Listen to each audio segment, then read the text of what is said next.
नमस्कार दोस्तों, मैं राहुल आप सभी का मंथन में स्वागत करता हूं। तो आज के इस सेशन में हम लोग रूस द्वारा नाटो तथा यूरोपीय यूनियन के सदस्य देश लिथुआनिया को धमकी दी गई है और इस धमकी के निहितार्थ को हम आज के इस सेशन में समझने का प्रयास करेंगे कि क्या यूक्रेन के बाद रूस का जो अगला निशाना है वह लिथुआनिया बनने वाला है। क्या लिथुआनिया के विरुद्ध रूस द्वारा की गई युद्ध की घोषणा जो है तीसरे विश्व युद्ध का कारण बन सकती है। आखिर रूस ने लिथुआनिया को धमकी क्यों दी है या इसके विरुद्ध कार्रवाई करने की बात रूस क्यों कर रहा है। तो इन सारे प्रश्नों का जो उत्तर है आज के इस सेशन में हम लोग समझने का प्रयास करेंगे।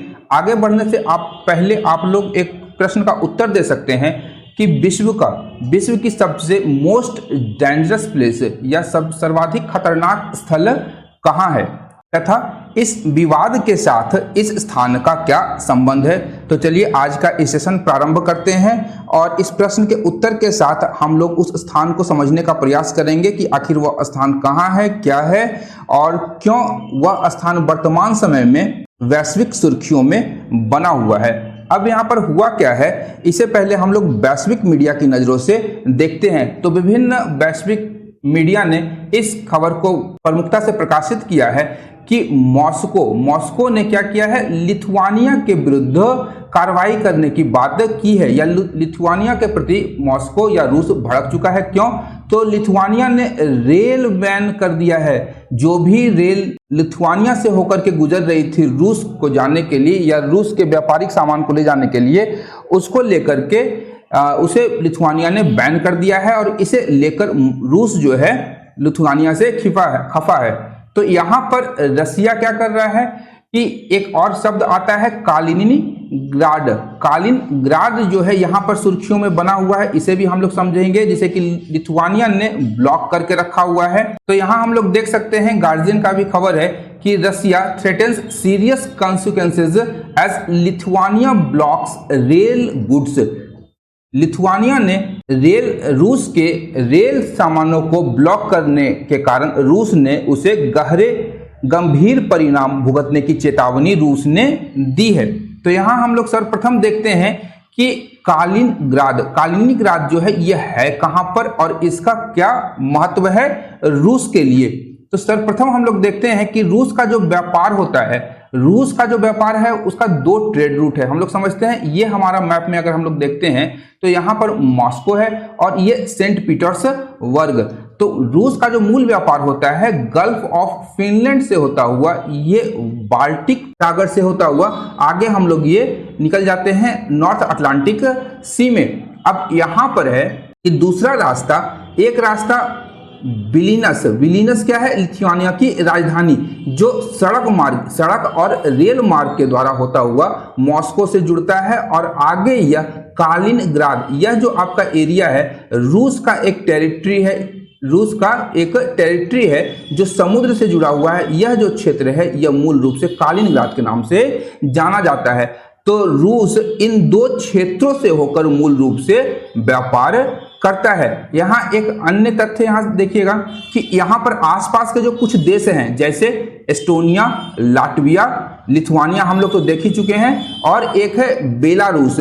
तो इन चारों देशों का रूस के साथ क्या कैसा संबंध है इसे भी हम लोग यहाँ पर समझने का प्रयास करेंगे। और वर्तमान समय में यूक्रेन के साथ जो रसिया का युद्ध हो रहा है उस संदर्भ में लिथुआनिया के साथ हो रहे इस संघर्ष को भी हम लोग देखने और समझने का प्रयास करेंगे। तो सबसे पहले है कि हमारा जो कालिनग्राद ये है क्या। तो जब 1991, ध्यान रखिएगा 1991 में जब सोवियत संघ का विभाजन हुआ तो कुल 15 नए राष्ट्रों का निर्माण हुआ, जिसमें से रूस सबसे प्रमुख राष्ट्र था और उसके पश्चात कुछ यूरोपीय देश बने जैसे एस्टोनिया, लाटविया, लिथुआनिया आदि जो देश थे ये यूरोपीय यूनियन तथा North Atlantic Treaty Organization NATO इन दोनों के सदस्य बने। साथ ही साथ इनका व्यापारिक संबंध या इस कालिनग्राद क्षेत्र से लिथुआनिया रूस को एक्सेस प्रदान कर रहा था, रेल और रोड के माध्यम से रूस को अन्य यूरोपीय देश या हम कह सकते हैं अटलांटिक महासागर में रूस के पहुंच को इस कालिनग्राद के जरिए लिथुआनिया एक्सेस प्रदान कर रहा था।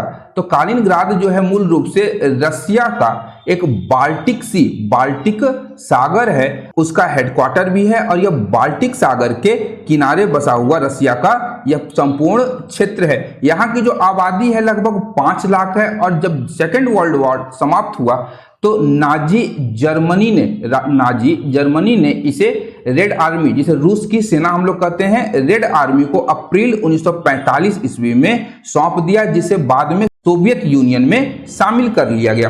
परंतु विभाजन के पश्चात यह कालिनग्राद जो क्षेत्र था यह रूस में ही बना रहा और ये सारे देश एस्टोनिया, लातविया और लिथुआनिया, इन तीनों देशों को हम लोग किस नाम से जानते हैं? तो बाल्टिक देश के नाम से। ध्यान रखिएगा, अगर प्रश्न पूछे कि बाल्टिक देश के नाम से कौन से देश जाने जाते हैं तो एस्टोनिया, लातविया और लिथुआनिया, ये 3 देश हैं, ये बाल्टिक देश के नाम से जाने जाते हैं। क्यों? क्योंकि ये बाल्टिक सी के किनारे हैं, इसीलिए इसे बाल्टिक देश कहा जाता है। अब एस्टोनिया के ठीक उत्तर में अगर हम लोग देखते हैं, एस्टोनिया के उत्तर में यदि हम लोग चले तो ये फिनलैंड की खाड़ी है और ठीक इसके ऊपर फिनलैंड है जिसकी राजधानी हेलसिंकी है।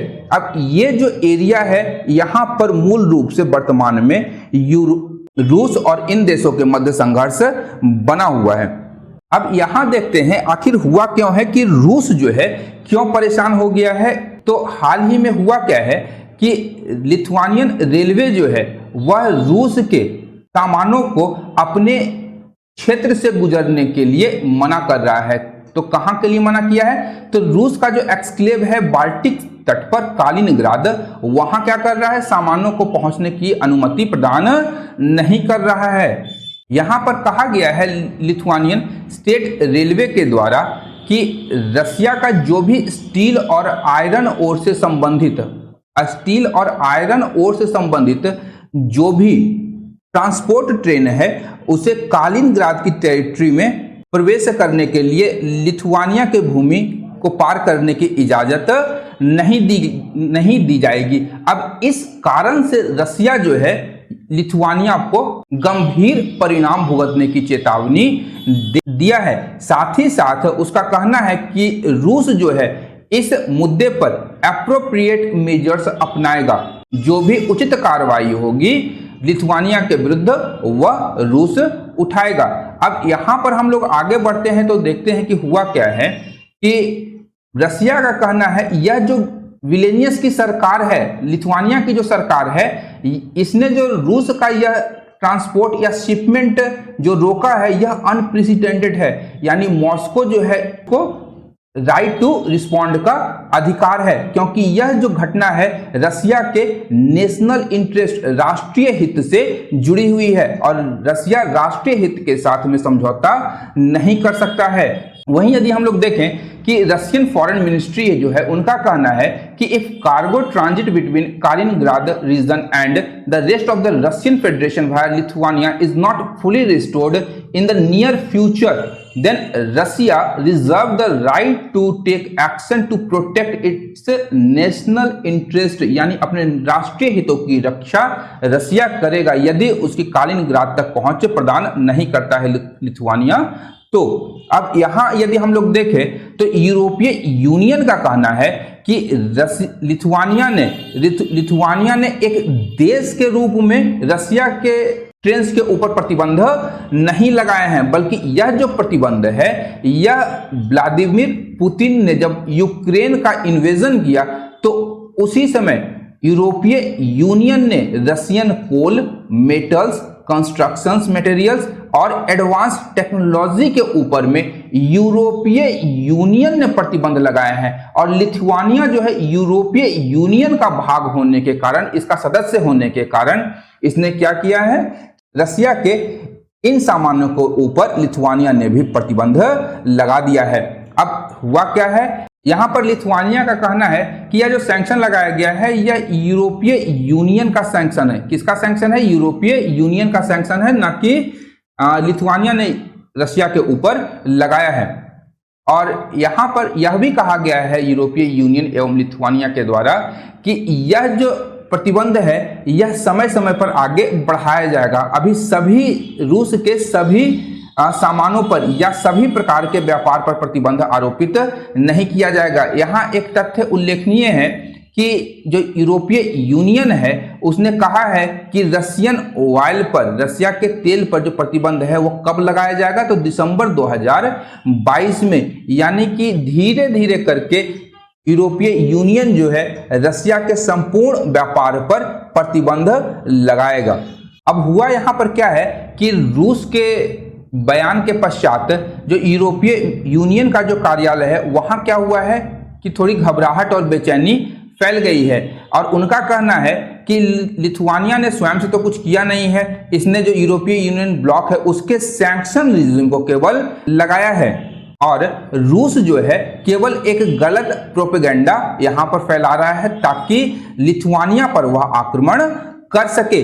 इसके अतिरिक्त यूरोपीय यूनियन के प्रवक्ता का कहना है कि लिथुआनिया ने किसी भी प्रकार का कोई ब्लॉकेड रूस के विरुद्ध नहीं लगाया है और कालिनग्राद जो है उसका तथा रूस के दूसरे भागों का जो ट्रांजिट है उस पर, लैंड ट्रांजिट जो है उस पर किसी प्रकार का कोई बैन लिथुआनिया ने नहीं लगाया है। इसके अतिरिक्त जो लोगों की आवाजाही है या सामानों का जो आवाजाही है जिस पर प्रतिबंध नहीं लगाया गया है वह अभी भी चल रहा है। और लिथुआनिया जो है इसने किसी भी प्रकार का यूनिलैटरल नेशनल रिस्ट्रिक्शंस रसिया के सामानों के ऊपर नहीं लगाया है। तो इस प्रकार जो भी रूस यहाँ पर भड़क रहा है या जिस प्रकार की नेगेटिव बात कर रहा है या जिस प्रकार का प्रोपेगेंडा फैला रहा है वह केवल और केवल है कि रसिया लिथुआनिया पर यूक्रेन की भांति आक्रमण करना चाहता है और बाल्टिक सी तक अपना एक्सेस या पहुंच बढ़ाना चाहता है। यह जवाब दिया है यूरोपीय यूनियन के जो प्रवक्ता हैं उनका कहना है।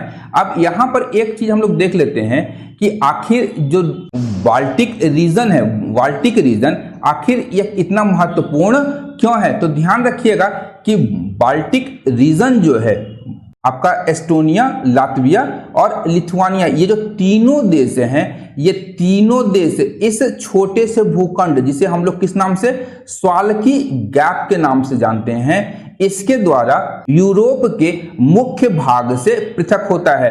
और स्वाल्की गैप जो है बेलारूस और कालिनग्राद के मध्य स्थित है। उल्लेखनीय तथ्य है कि बेलारूस जो है यह पूर्ण रूप से रूस का समर्थन करता है तथा रसिया जो भी चाहेगी बेलारूस वह काम करेगा। तो लैंड के माध्यम से कालिनग्राद जो रूस का हिस्सा है वह स्वाल्की गैप से होता हुआ बेलारूस से मिलता है तथा आगे यह मॉस्को की ओर यहां से लैंड रूट के जरिए रूस ट्रेवल कर सकता है। तो यहां हम लोग आगे बढ़ते हैं। प्रश्न मैंने पूछा था कि विश्व का सबसे खतरनाक स्थल कहां है, the most dangerous place on earth. तो यह दिया गया है स्वाल्की गैप को। ध्यान रखिएगा, स्वाल्की गैप को वर्तमान समय का सबसे अधिक खतरनाक स्थल बताया गया है। और यह बताया किसने है? तो पॉलिटिको नाम की एक मैगजीन है या अखबार का लीजिए प्रकाशन है, इसने यह आइडेंटिफाई करके बताया है। तो अभी हम लोग देखेंगे यहां पर कि स्वाल्की गैप क्या है और लिथुआनिया रसिया जब फेस ऑफ हो रहा है तो इसमें इसकी क्या भूमिका है। तो स्वाल्की गैप जो है एक 70 किलोमीटर का, ध्यान रखिएगा यह 70 किलोमीटर का एक लंबा स्ट्रेच है और यह जो स्ट्रेच है यह बेलारूस को कालिनग्राद से जोड़ता है। इसे नाटो का एक्लिज हील भी कहा जाता है क्योंकि यह बाल्टिक नेशन को यूरोप के पोलैंड या मुख्य भूमि के साथ में जोड़ता है। अब यह हुआ क्या है कि जो करंट रेल ट्रांजिट है रसिया और कालिनग्राद के मध्य, रसिया और कालिनग्राद के मध्य जो रेल का ट्रांजिट होता है यह इसी स्वाल्की गैप के माध्यम से बेलारूस होते हुए रसिया मॉस्को तक आगे जाता है। और यह जो समझौता हुआ था यह समझौता 2003 में हुआ था। ध्यान रखिएगा 2003 में यह समझौता हुआ था कि लिथुआनिया स्वाल्की गैप के माध्यम से रसिया को बाल्टिक तट एवं कालिनग्राद तक जो एक्सेस है, लैंड एक्सेस, उसे प्रदान करेगा। परंतु 2003 में, ध्यान रखिएगा 2003 में यह समझौता हुआ था, 1 जुलाई 2003 में यह समझौता हुआ था और ठीक अगले वर्ष 1 मई 2004 में लिथुआनिया क्या हुआ कि यूरोपीय यूनियन का सदस्य बन गया।